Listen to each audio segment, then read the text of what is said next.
김진수 씨의 장례식이 맞나요? 네, 맞습니다만. 실례지만 누구세요? 저는 고인과 오래전 인연이 있던 사람입니다. 인연이라고 하시면 말로 설명하기엔 복잡한 사연이 있어요. 지금 이런 자리에서 무슨 죄송하지만 꼭 전해드려야 할 말이 있습니다. 그분의 마지막 뜻이기도 하고요. 정적이 흘렀습니다. 장례식장 안은 향냄새와 조용한 흐느낌으로 가득했습니다. 45세의 장남 김상철은 아버지의 갑작스러운 세상 떠남 앞에서도 큰아들로서의 책임감을 놓지 않고 있었습니다. 반면 39세의 차남 김상호는 형과 달리 감정을 드러내는 편이었죠. 두 형제는 평소에도 성격 차이로 종종 부딪혔지만 오늘만큼은 아버지를 위해 참고 있었습니다. 하지만 그들이 모르는 비밀 하나가 이 조용한 장례식장을 뒤흔들려 하고 있었습니다. 안녕하세요. 삶의 이야기입니다. 가족 간의 갈등, 혹시 낯설지 않으시죠? 특히 형제 사이의 미묘한 감정들은 누구나 한 번쯤 겪어보셨을 텐데요. 비슷한 경험이 떠오른다면 댓글로 남겨주시고 공감이 되신다면 구독과 좋아요로 함께 해주시면 큰 힘이 됩니다. 오늘의 이야기는 고요한 장례식장에 갑자기 나타난 낯선 여인으로부터 시작됩니다. 그녀의 한마디가 숨겨진 가족의 진실을 드러내며 모두를 흔들어 놓았습니다. 충격의 비밀 이야기 시작합니다. 영정사진 속 아버지의 모습은 평소보다 더 자애로워 보였습니다.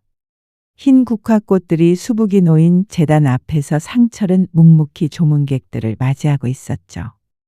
검은 상복이 그의 넓은 어깨를 더욱 당당하게 보이게 했습니다. 저 뒤편에서는 상우가 어머니 옆에 앉아 있었습니다. 68세의 어머니 박순자 씨는 남편을 잃은 슬픔을 겨우 참아내고 있는 듯 보였어요. 아들아, 아버지가 정말 좋아하셨을 거야. 이렇게 많은 분들이 와주셔서. 어머니의 떨리는 목소리에 상우는 고개를 끄덕였습니다. 오후 2시가 되자 조문객들이 하나둘 자리를 잡기 시작했습니다. 회사 동료들, 동네 이웃들, 그리고 몇십 년 된 친구들까지. 아버지의 인맥이 이렇게 넓었나 싶을 정도로 많은 사람들이 찾아왔어요. 상철은 마음 한편으로 뿌듯함을 느꼈습니다. 그런데 그 순간이었습니다. 장례식장 입구 문이 조용히 열리더니 50대 중반쯤 되어 보이는 여자가 들어왔어요. 검은 한복을 단정하게 입고 있었지만 왠지 낯선 기운이 감돌았습니다. 상철은 고개를 갸웃했어요. 저분이 누구시지? 여자는 천천히 발걸음을 옮겨 영정사진 앞에 섰습니다. 그리고는 깊이 절을 올렸죠. 하지만 그 절하는 모습이 단순한 조문객의 그것과는 달라 보였어요. 마치 오랜 이별을 고하는 듯한 그런 애틋함이 묻어났습니다. 상호도 이상함을 느꼈는지 형을 바라봤습니다. 두 형제의 시선이 마주쳤을 때 둘 다 같은 생각을 하고 있다는 걸 알 수 있었어요. 저 여자는 누구일까? 여자가 절을 마치고 일어서자 손에 들고 있던 작은 봉투가 눈에 띄었습니다. 그녀는 잠시 망설이는 듯하더니 상주석 쪽으로 걸어오기 시작했어요. 장례식장 안의 공기가 미묘하게 긴장되는 것 같았습니다. 낯선 여인이 상주석에 다가오자 상철은 본능적으로 몸을 앞으로 기울였습니다. 그녀의 걸음걸이에는 확신이 서려 있었어요. 마치 이곳이 낯설지 않다는 듯한 그런 자연스러움이 묻어났습니다.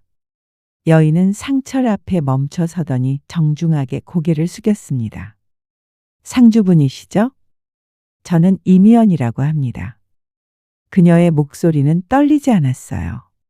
오히려 차분하고 단단했습니다. 상철은 고개를 끄덕이며 대답했죠. 네, 맞습니다. 그런데 어떻게 저희 아버지를? 이미연은 잠시 망설이는 듯 시선을 영정사진 쪽으로 돌렸습니다. 그 순간 그녀의 눈가에 미세한 떨림이 스쳤어요. 30년 전부터 알고 지낸 사이였습니다. 아주 각별한 사이였죠. 이 말이 떨어지자 주변이 조용해졌습니다. 상우가 자리에서 일어나 형 옆으로 다가왔습니다. 각별한 사이라고 하시면 구체적으로 어떤 관계셨는지요? 그의 목소리에는 경계심이 배어 있었어요. 이미연은 상호를 바라보더니 조용히 미소를 지었습니다. 참 닮으셨네요. 특히 눈가가. 이 말에 상호는 당황했습니다. 저희를 아세요? 아버지한테서 들으셨나요? 이미연은 고개를 천천히 저었어요. 직접 뵌 적은 없지만 사진으로는 많이 봤어요. 어릴 때부터 쭉. 이 대답이 더욱 이상했습니다. 상철이 미간을 찌푸렸습니다. 사진을 어디서 보셨다는 건가요?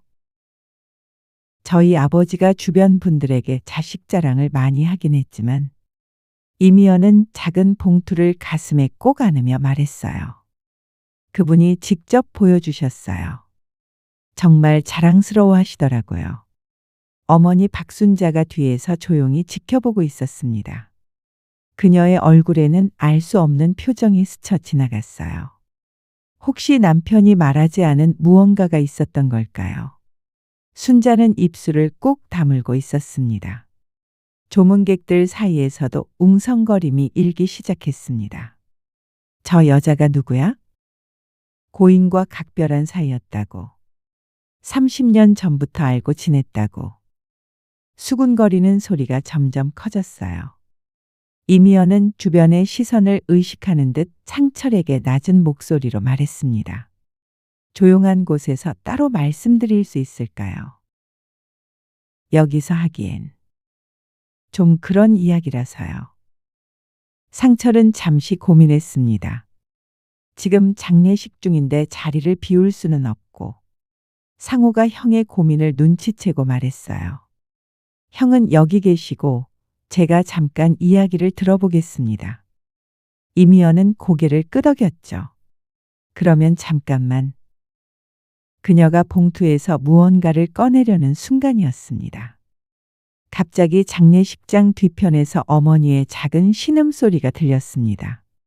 순자가 의자에 주저앉으며 가슴을 움켜쥐고 있었어요. 어머니. 상호가 달려갔습니다. 상철도 황급히 어머니께 다가갔죠. 이미연은 그 모습을 바라보며 안타까운 표정을 지었습니다. 역시 이런 식으로 말씀드리면 안 되는 거였나. 그녀는 봉투를 다시 가슴에 안으며 뒤로 물러섰어요. 하지만 포기할 수는 없었습니다. 약속을 지켜야 했으니까요. 어머니가 쓰러지자 장례식장 안이 순식간에 술렁거렸습니다. 상철과 상호는 황급히 어머니를 부축해 일으켰어요. 어머니, 괜찮으세요? 어디 아프신데라도? 상호의 목소리는 떨리고 있었습니다. 순자는 가쁜 숨을 몰아쉬며 고개를 저었어요. 괜찮다. 그냥 갑자기 어지러워서. 하지만 그녀의 시선은 계속해서 이미연을 향하고 있었습니다. 마치 무언가를 확인하려는 듯한 그런 눈빛이었죠. 이미연이 조심스럽게 다가왔습니다. 혹시 제가 도움이... 하지만 상철이 단호하게 손을 들어막았어요. 괜찮습니다. 가족끼리 처리하겠습니다. 그의 목소리에는 경계심이 역력했습니다. 그런데 순자가 갑자기 이미연을 똑바로 바라보며 물었습니다. 혹시 당신 성함이 이미연 씨 맞나요? 이 질문에 모든 사람들이 깜짝 놀랐어요. 어머니가 이미연을 알고 있다는 뜻이었으니까요. 이미연은 놀란 표정으로 고개를 끄덕였습니다. 네, 맞습니다. 혹시 저를 아세요? 순자의 입술이 미세하게 떨렸어요. 들어서. 알고 있어요. 남편한테서 가끔 이야기를 들었거든요. 상철과 상호는 서로를 바라봤습니다. 아버지가 어머니에게 이미연 이야기를 했다고. 그럼 진짜 아는 사이였다는 건가? 두 형제의 머릿속이 복잡해졌어요. 이미연이 조심스럽게 입을 열었습니다. 그럼 제 이야기를 들어보실 수 있을까요? 아버님께서 마지막에 부탁하신 일이 있어서요. 순자는 잠시 망설이더니 고개를 끄덕였습니다. 그래요. 들어보죠. 주변 조문객들의 시선이 따가웠습니다. 이미연은 주위를 둘러보며 말했어요. 여기서는 좀. 다른 분들도 계시고. 상철이 한숨을 쉬며 말했습니다. 그럼 잠깐 상담실로 가시죠. 상담실로 이동하는 동안 이미연의 마음은 무거웠습니다. 과연 이 이야기를 해도 되는 걸까? 진수 씨는 분명히 말했었죠. 때가 되면 가족들에게 알리겠다고. 하지만 그때가 이렇게 갑작스럽게 올 줄은 몰랐어요. 상담실 문이 닫히자 분위기가 무거워졌습니다. 상철이 먼저 입을 열었어요. 그래서 저희 아버지와 어떤 관계이신지 정확히 말씀해 주시겠어요? 이미연은 깊은 숨을 들이쉬었습니다. 30년 전 일이에요. 상호의 나이와 비슷할 때였죠. 이미연이 상호를 바라보며 말했습니다. 그때 아버님은 저와 함께 살았어요. 약 3년 정도. 이 말에 방안이 정적에 휩싸였습니다.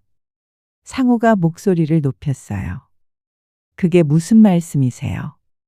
그때 아버지는 이미 어머니와 결혼하신 상태였잖아요.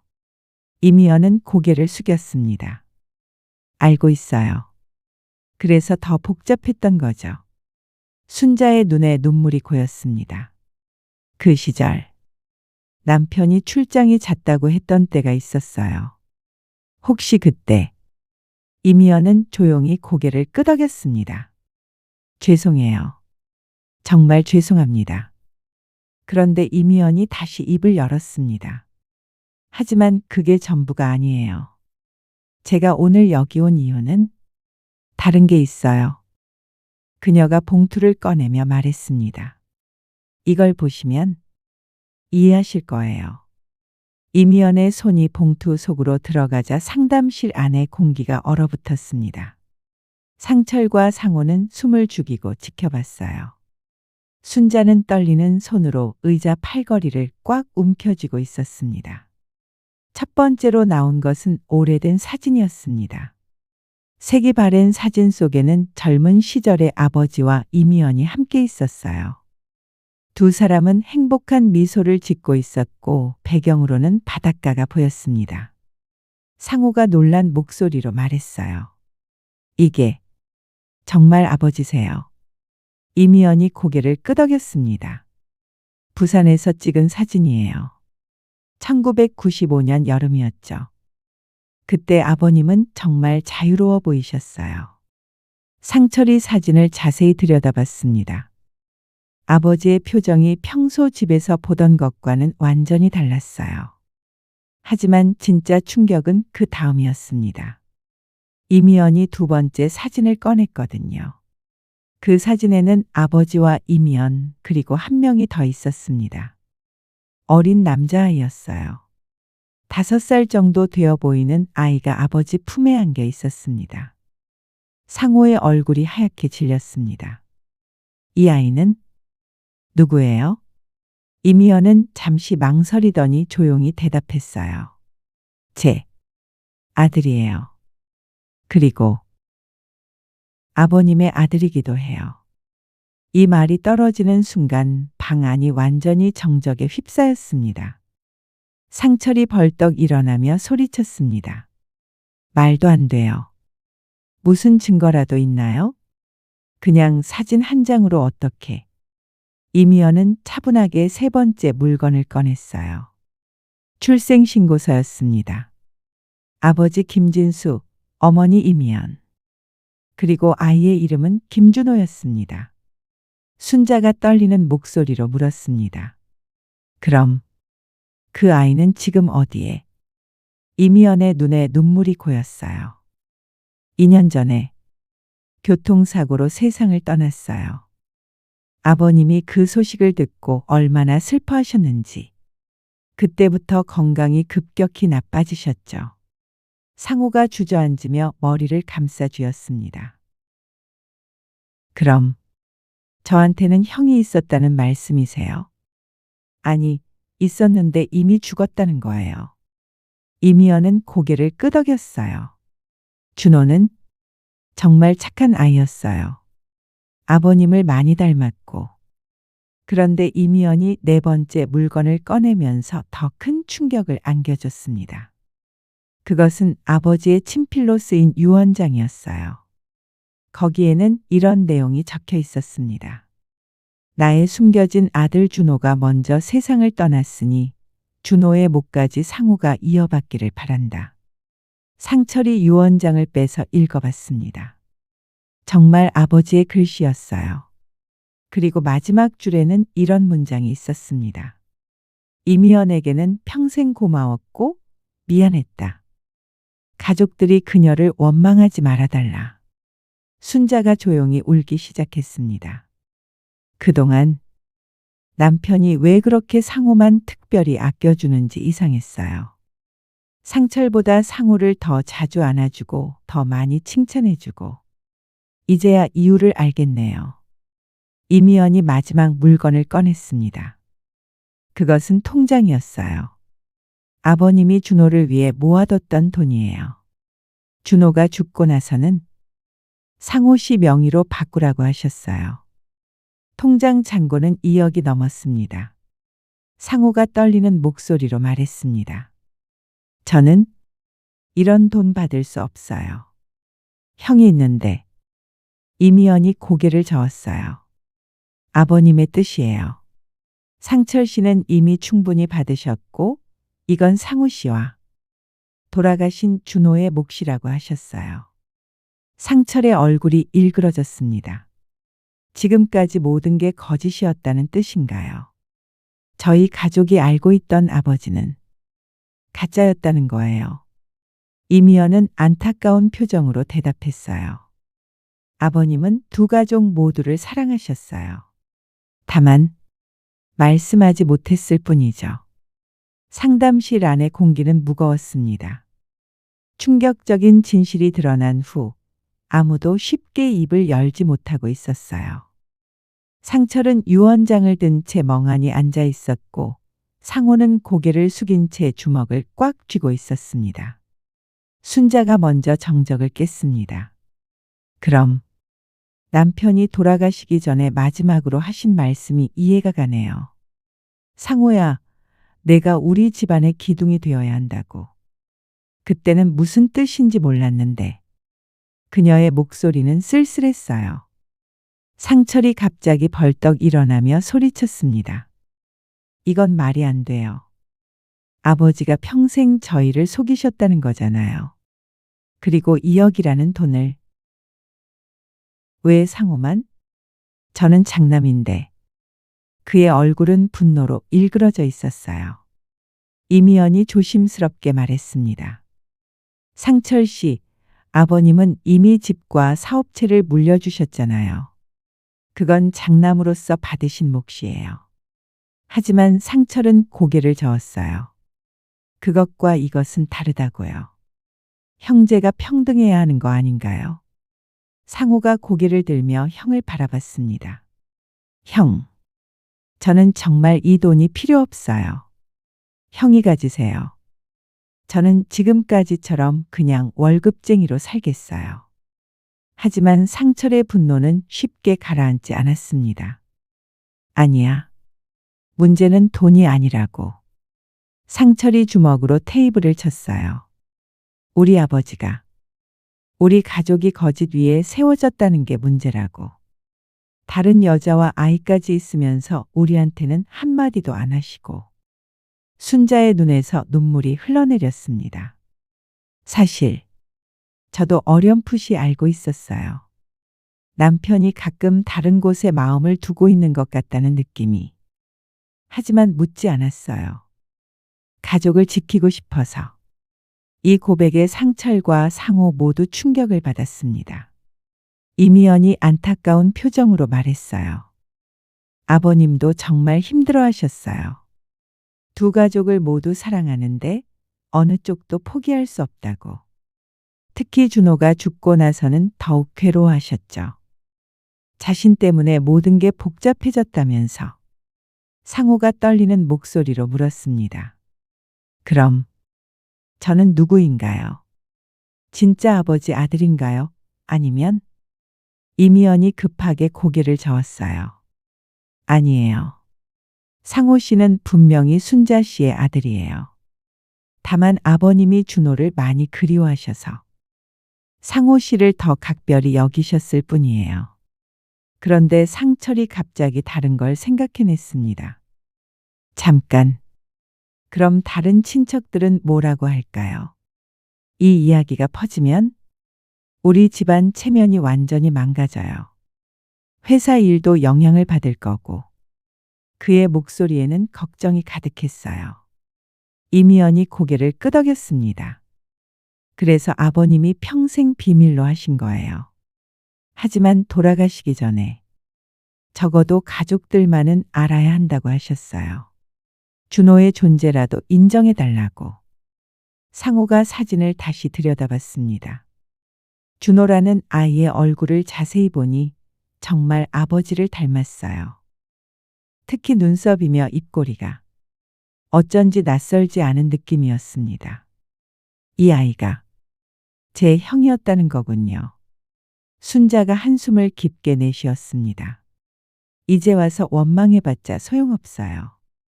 남편도 돌아가셨고 그 아이도. 다만 앞으로 어떻게 할지가 문제죠. 이미연 씨, 당신은 앞으로 어떻게 하실 건가요? 이미연이 잠시 망설이더니 대답했어요.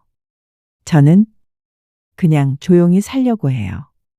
다만 가끔 아버님 산소에 찾아뵐 수 있으면 그것만으로도 충분해요. 더 이상 이 가족에게 피해를 끼치고 싶지 않거든요. 하지만 상철은 여전히 복잡한 표정이었습니다. 문제는 그게 아니에요. 이 비밀을 어떻게 관리할 것인가예요. 만약 다른 사람들이 알게 되면 그는 말끝을 흐렸지만 모두가 그의 걱정을 이해할 수 있었어요. 상담실 밖에서 노크 소리가 들렸습니다. 장례식장 직원이 조심스럽게 문을 열더니 말했어요.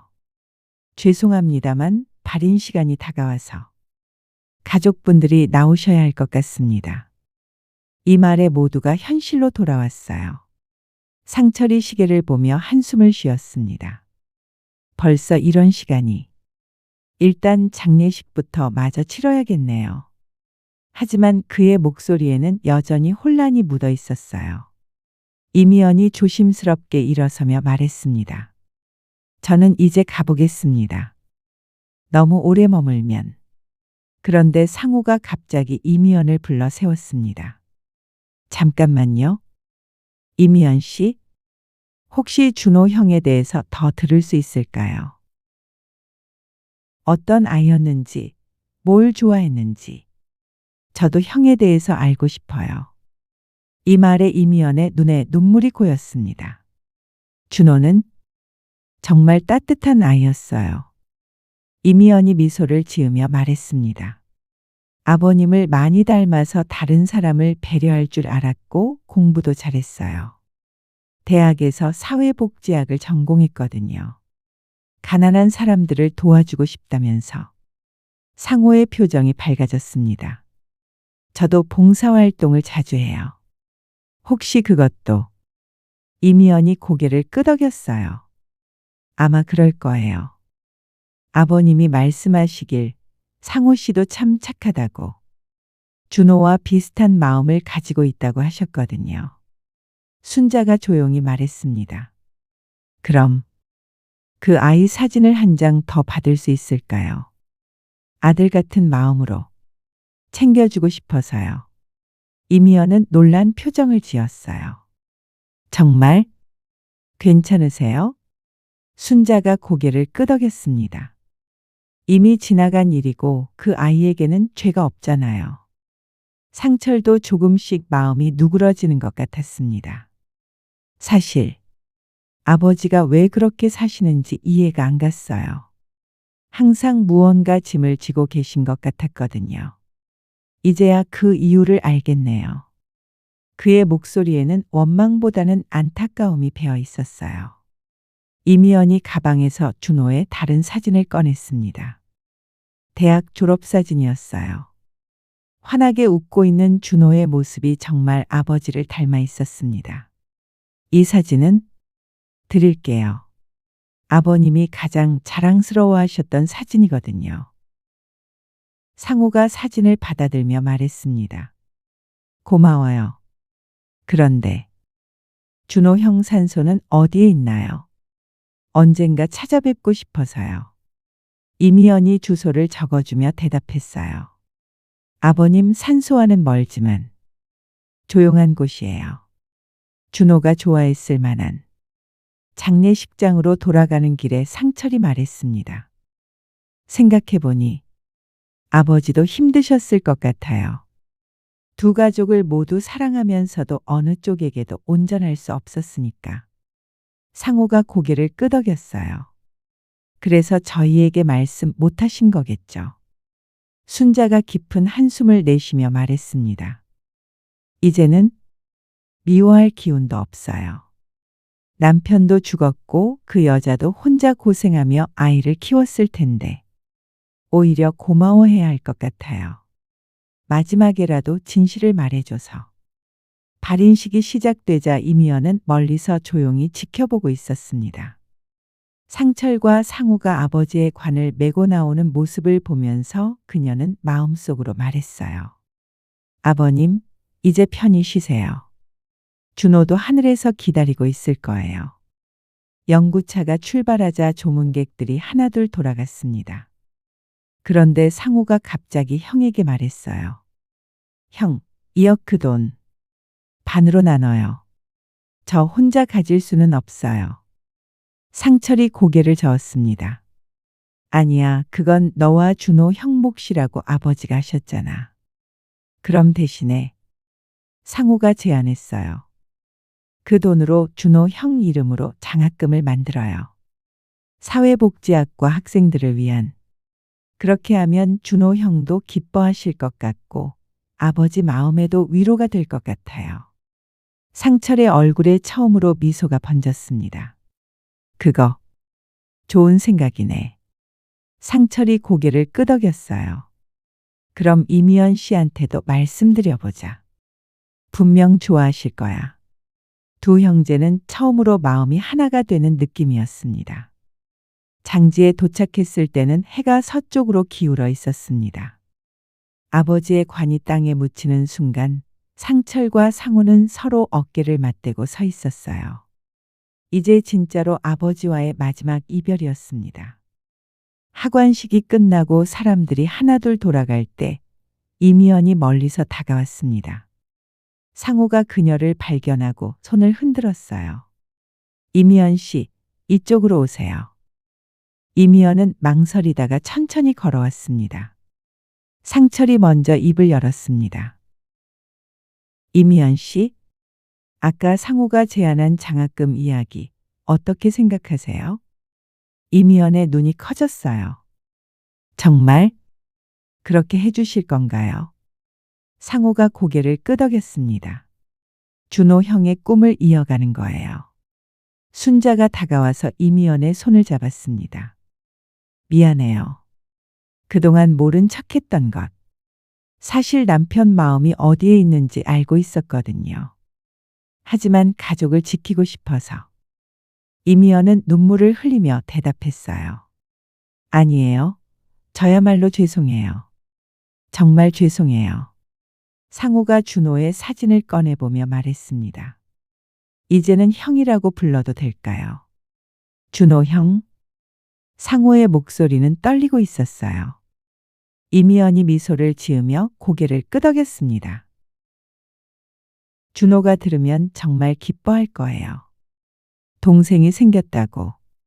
상철도 사진을 들여다봤습니다. 정말 아버지를 닮았네요. 어쩐지 낯설지 않은 느낌이에요. 그러더니 이미연에게 말했어요.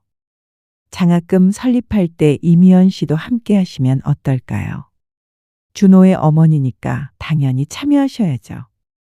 이미연이 놀라며 손을 저었습니다. 아니에요. 저는 상우가 단호하게 말했어요. 아니에요. 이미연 씨. 이제 저희도 가족이잖아요. 혈연은 아니지만 준호 형을 통해서 연결된 가족이에요. 이 말에 이미연은 더 이상 눈물을 참을 수 없었습니다. 순자가 두 아들을 바라보며 말했습니다. 아버지가 보시면 정말 기뻐하실 거예요. 이렇게 여러분이 하나가 되는 모습을. 그리고 이미연 씨, 명절이나 기일 때마다 함께해요. 이제 정말 가족이니까. 이미연은 고개를 끄덕이며 감사 인사를 했어요. 상철이 휴대폰을 꺼내며 말했습니다. 그럼 장학금 설립 절차를 알아봐야겠네요. 준호 기념 장학금. 사회복지학과 학생들을 위한 매년 몇 명씩 도와줄 수 있을 것 같아요. 상우가 덧붙였어요. 그리고 장학생들에게는 준호 형 이야기도 들려주고 싶어요. 해가 완전히 지고 나서야 모든 사람들이 장지를 떠났습니다. 마지막까지 남은 건 상철, 상호, 순자 그리고 이미연이었어요. 네 사람은 아버지의 무덤 앞에서 조용히 서 있었습니다. 상호가 무덤에 대고 말했습니다. 아버지, 이제 편하게 쉬세요. 저희가 준호 형 목까지 잘 살아갈게요. 그리고 이미연 씨도 잘 챙겨드릴게요. 상철도 고개를 끄덕이며 덧붙였어요. 다음에 올 때는 준호 형 산소에도 들를게요. 인사드리러. 이미연이 마지막으로 무덤에 절을 올렸습니다. 아버님, 정말 고마웠어요. 마지막에 이런 기회를 주셔서. 준호와 함께 지켜보세요. 이 가족들이 얼마나 따뜻한지. 그녀의 목소리는 더 이상 슬프지 않았어요. 오히려 희망에 찬 것 같았습니다. 집으로 돌아가는 길에 상우가 말했습니다. 형, 이상해요. 오늘 아침만 해도 세상이 무너진 줄 알았는데 지금은 오히려 마음이 따뜻해요. 상철이 미소를 지었어요. 나도 그래. 아버지가 우리에게 마지막 선물을 주신 것 같아. 순자가 뒤에서 조용히 말했습니다. 이제야 진짜 가족이 된 것 같네요. 비밀이 없는 진짜 가족. 차 안에는 따뜻한 정적이 흘렸습니다. 아버지의 죽음으로 시작된 하루였지만 새로운 가족의 탄생으로 끝나고 있었어요. 이미연은 자신의 차에서 핸드폰으로 누군가에게 문자를 보냈습니다. 준호야, 이제 내게 동생이 둘이나 생겼어. 정말 좋은 사람들이야. 내가 꿈꾸던 세상을 만들어갈 거야. 하늘에서 지켜봐줘. 문자를 보내고 나서 그녀는 환하게 웃었습니다. 6개월 후 대학교 강당에서 준호 기념 장학금 첫 번째 수여식이 열렸습니다. 단상 위에는 상철, 상호, 순자 그리고 이미연이 나란히 앉아 있었어요. 장학금을 받게 된 5명의 사회복지학과 학생들이 앞줄에 앉아 있었습니다. 상호가 마이크 앞에 서서 말했습니다. 오늘 이 자리에 서게 된 것은 저희에게 정말 특별한 의미가 있어요. 준호라는 이름으로 이 장학금을 만들면서 저희는 진짜 가족의 의미를 배웠거든요. 그의 목소리는 따뜻하고 진실했습니다. 이미연이 일어나 준호의 사진을 들어 보였습니다. 이 아이는 여러분처럼 사회복지학을 공부했어요. 가난하고 소외된 사람들을 위해 살고 싶다는 꿈을 가지고 있었죠. 비록 그 꿈을 다 이루지는 못했지만 여러분이 대신 이뤄주시기를 바라요. 학생들의 눈에는 진지함이 서려 있었습니다. 장학금 수여식이 끝난 후 4사람은 함께 저녁 식사를 했습니다. 이제는 정말 자연스러운 가족의 모습이었어요. 상철이 이미연에게 말했습니다. 이미연 씨, 다음 주 상호 생일 파티에도 오세요. 가족 모임이니까. 이미연은 환하게 웃으며 고개를 끄덕였어요. 순자가 준호의 사진을 보며 말했습니다. 이 아이 제사도 우리가 지내야죠. 진짜 아들처럼. 이미연의 눈에 눈물이 고였어요. 정말 감사해요. 혼자서는 엄두도 못 냈을 일인데. 상호가 어깨를 토닥이며 말했습니다. 이제 혼자가 아니에요. 식사가 끝나고 집으로 돌아가는 길에 상철이 아버지 산소에 들르자고 제안했습니다. 오늘 좋은 소식 전해드리라요. 네 사람은 꽃을 사서 산소로 향했습니다. 석양이 지는 시간이었지만 마음은 따뜻했어요. 아버지 무덤 앞에서 상우가 말했습니다. 아버지, 오늘 준호 형 이름으로 첫 번째 장학금을 줬어요. 5명의 학생이 혜택을 받게 됐고요. 분명 아버지도 기뻐하실 거예요. 상철도 덧붙였어요. 그리고 저희 가족이 더 커졌어요. 이미연 씨도 이제 정말 가족이거든요. 이미연이 무덤에 꽃을 올리며 조용히 말했습니다. 아버님, 정말 고마워요. 마지막에 이런 선물을 주셔서. 준호도 하늘에서 행복해 할 거예요. 동생들이 생겨서. 순자가 남편의 사진을 쓰다듬으며 말했어요. 이제야 당신 마음이 편해지셨겠어요. 비밀도 없고 미안함도 없이. 산소를 나서면서 상우가 말했습니다. 이상해요. 처음에는 정말 충격적이었는데 지금 생각해보니 이 모든 일이 축복인 것 같아요. 가족이 늘어난 것도 준호 형을 알게 된 것도. 상철이 고개를 끄덕였어요. 아버지의 마지막 선물이었나 봐. 이미연이 가방에서 새로운 사진을 꺼냈습니다. 지난주에 4사람이 함께 찍은 가족 사진이었어요. 이 사진, 준호 산소에도 가져다 놓을게요. 이제 정말 가족이 됐다고. 모두가 사진을 보며 미소를 지었습니다. 집으로 돌아가는 차 안에서 순자가 말했습니다. 인생이 참 신기해요. 남편이 살아계실 때는 그렇게 힘들었는데 돌아가시고 나니 오히려 모든 게 풀렸네요. 상우가 대답했어요. 아마 아버지가 하늘에서 도와주신 것 같아요. 한 달 후 상호는 준호의 산소를 처음 찾았습니다. 이미연과 함께였어요. 조용한 언덕 위에 자리한 산소는 정말 평화로워 보였습니다. 상호가 준호의 묘비에 손을 대고 말했습니다. 형, 안녕하세요. 늦게 인사드려서 죄송해요. 준호야, 내 동생이 왔어. 이미연이 상호를 소개했습니다. 정말 착한 아이야. 너처럼. 상호가 꽃을 올리며 말했어요. 형이 못다한 꿈, 제가 이어갈게요. 그리고 형 어머니도 잘 모실게요. 이제 정말 가족이니까. 그날 밤 상호는 일기에 이렇게 썼습니다. 오늘 처음으로 준호 형을 만났다. 비록 무덤에서였지만 마음으로는 확실히 느낄 수 있었다. 우리가 형제라는 것을. 아버지의 죽음이 슬펐지만 덕분에 새로운 가족을 얻었다. 인생은 정말 알 수 없는 것 같다. 이미연은 그날 밤 준호에게 편지를 썼습니다. 준호야, 엄마는 이제 혼자가 아니야. 내가 그렇게 바라던 따뜻한 가족이 생겼어. 상호와 상철이는 정말 좋은 사람들이고 순자 어머니는 너를 친손자처럼 아껴주신다. 내 아버지의 마지막 선물이었나 봐. 고마워, 우리 아들. 그리고 이 이야기를 듣고 계신 여러분들께도 전하고 싶습니다. 때로는 가장 아픈 진실이 가장 큰 축복으로 변하기도 해요.